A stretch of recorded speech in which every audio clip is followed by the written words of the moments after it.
Good afternoon and welcome to Lunch Break Live with Tea Party Patriots Action. I'm Bill Pasco, Tea Party Patriots man in Washington, and I'm flying solo today. I'll be delivering our Washington report and this week's calls to action. Now let's get to the Washington report. The House and Senate will return Monday and stay in session through Thursday. This week in the House will return Monday with the first vote set for 6:30 p.m.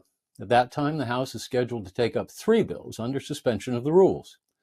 On Tuesday, the House may consider H.J. Res. 27. That's a veto override attempt to try to override President Biden's veto of the Congressional Review Act resolution of disapproval overturning the Biden administration's redefinition of the waters of the United States. On Wednesday, the House will consider H.J. Res. 42, disapproving the action of the District of Columbia Council in approving the Comprehensive Policing and Justice Reform Amendment Act of 2022. Then the House will consider H.R. 743, the Protection of Women and Girls in Sports Act of 2023. On Thursday, the House will complete consideration of H.R. 743, the Protection of Women and Girls in Sports Act of 2023. This week in the Senate will return Monday with the first vote set for 5:30 p.m. At that time, the Senate will proceed to a roll call vote on cloture on the nomination of Radha Iyengar-Plum to be a Deputy Undersecretary of the Department of Defense. Then, based on the Majority Leader's cloture filings, I anticipate we'll see votes on Amy Lefkowitz-Solomon to be an Assistant Attorney General at the Department of Justice, and a vote on S-870, the Fire Grants and Safety Act. Now to Dianne Feinstein. California Democrat Senator Dianne Feinstein, 89 years old and recently diagnosed with shingles, has missed the last 60 votes in the Senate. In a Senate as closely divided as the current Senate is, with 51 Democrats and 49 Republicans, her absence is noted and problematic for her party.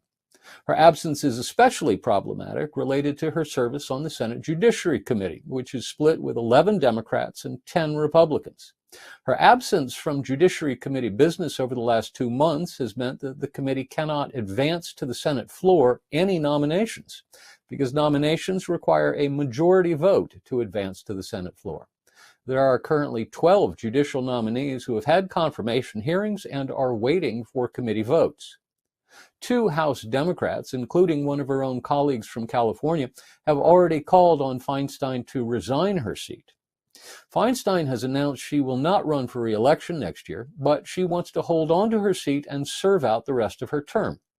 To fend off the demands that she resign, she has asked Senate Majority Leader Chuck Schumer to temporarily replace her on the Judiciary Committee, so committee Democrats can move nominations to the floor for consideration while she's still recovering from her bout with the shingles.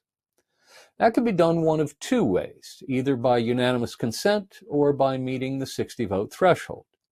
The unanimous consent request is unlikely to survive. Arkansas Republican Senator Tom Cotton, a member of the Judiciary Committee, signaled over the weekend that he would likely object to the request for unanimous consent.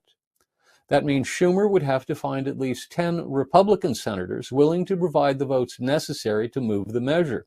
And given that one of Senate Republican leader Mitch McConnell's primary concerns has been his mission to move the federal judiciary in a more conservative direction, I'm not at all sure he would find it comfortable to make it easier for Democrats to stack the judiciary with Biden-nominated liberals.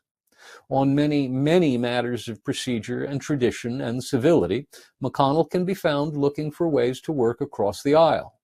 But I think the subject matter of this particular request may be so odious to him that he disapproves of it and makes clear to his fellow Republicans that this is a problem for Democrats to work out amongst themselves. Now to illegal immigration. We've said it before, and we'll say it again. Lawlessness begets lawlessness. The Biden administration is the perfect example.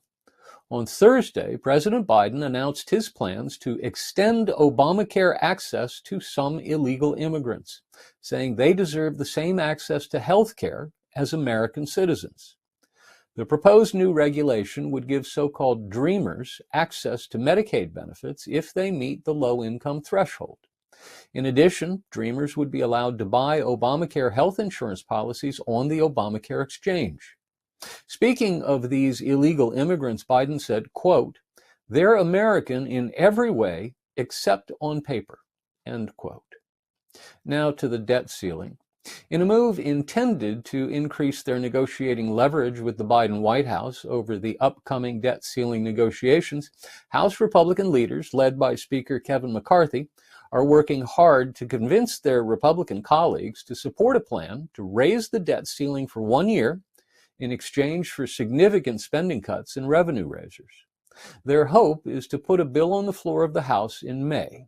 Once they pass it, it will show Biden and Senate Democrats that any legislation to raise the debt ceiling must have strings attached. They have not finalized a plan yet, but word is they're looking for a 10-year budget that would generate $3 to $4 trillion in savings over the course of the 10-year budget window.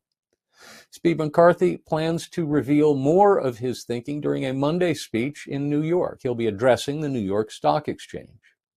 Among the provisions under consideration are rolling back domestic discretionary spending to FY 2022 levels and clawing back already appropriated but unspent COVID relief funds, which runs into the hundreds of billions of dollars.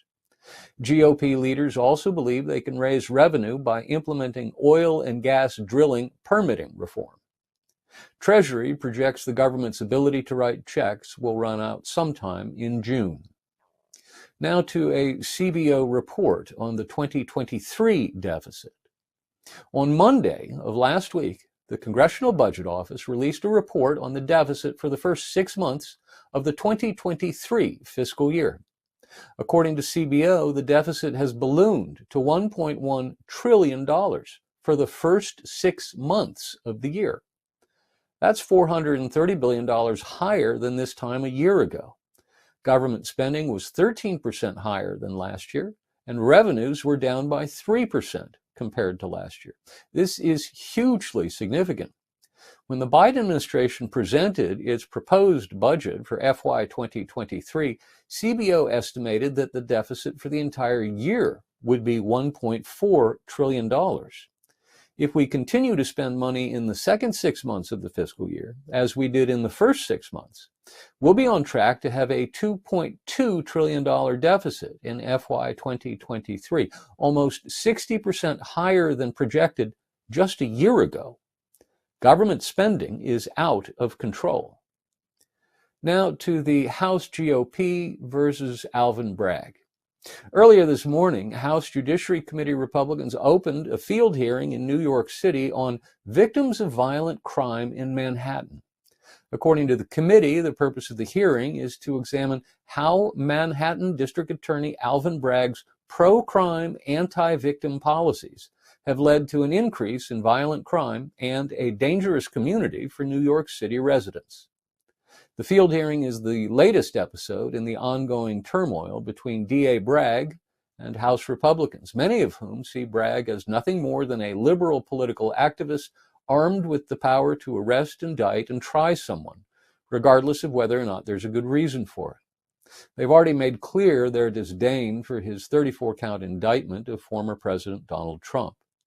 Last week, a group of Republican congressmen, led by Arizona Republican Andy Biggs, introduced legislation that would prohibit any state or local prosecutor from using federal taxpayer dollars to investigate a president. They also introduced another bill that singles out Bragg's office and requires it to send back any federal funding it used. The legislation has a clever acronym. It's called the Accountability for Lawlessness in Our Neighborhoods Act, or the Alvin Act. It could make a dent in Bragg's office budget. According to Bragg's office, the Manhattan DA receives roughly $630,000 annually from federal taxpayers and has access to use another $200,000 by next year through various grants. Meanwhile, Bragg is firing back. Last week, he filed a lawsuit in an attempt to block a subpoena issued by House Judiciary Committee Chairman Jim Jordan to one of Bragg's former assistant district attorneys. Bragg accuses Jordan, who's heading an investigation into Bragg's conduct, of improperly interfering with his ongoing prosecution. And that's our Washington report for this week. Now let's move to the calls to action. But before we get to that, I want to put in a plug for our new podcast. It's called The Jenny Beth Show, and you can find it on all the major podcast platforms and at YouTube, Rumble, Facebook, or jennybethm.simplecast.com. Now to this week's calls to action. First, we'd like you to contact your member of Congress, that is your congressman or congresswoman, and urge him or her to thank Jim Jordan for standing for justice as he leads an investigation into Manhattan District Attorney Alvin Bragg, as Bragg leads a politically charged prosecution against former President Trump. Second, we want you to contact your representative and both of your senators to give them a simple message. When it comes to banks, no more bailouts. As always, you can find our calls to action at teapartypatriotsaction.org/take action. That's teapartypatriotsaction.org/take action. That's it for this week. Thanks for tuning in. We'll see you next week. Until then, take action and have a great week.